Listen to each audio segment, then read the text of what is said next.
Guys, paalala din sa mga nagsisend karamihan ngayon dahil sumikat nga yung Gcash sa atin sa Paymaya. Yung nagiging error sa pagpapadala ay yung limit, lalo na pag Friday problema yon kasi pag nag-error, hindi nyo napansin na nagulog kayo sa Gcash tapos exceeded na pala, Gcash or Paymaya. Usually, i-repass lang siya.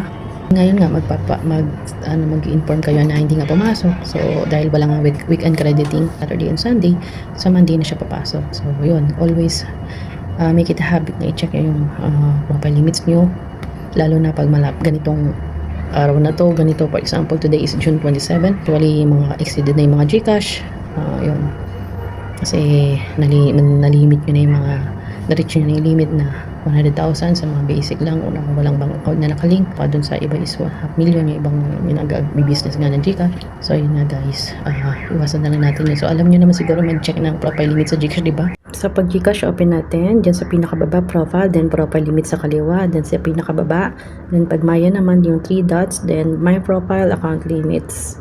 So yun lang guys, salamat, ganun lang kadali.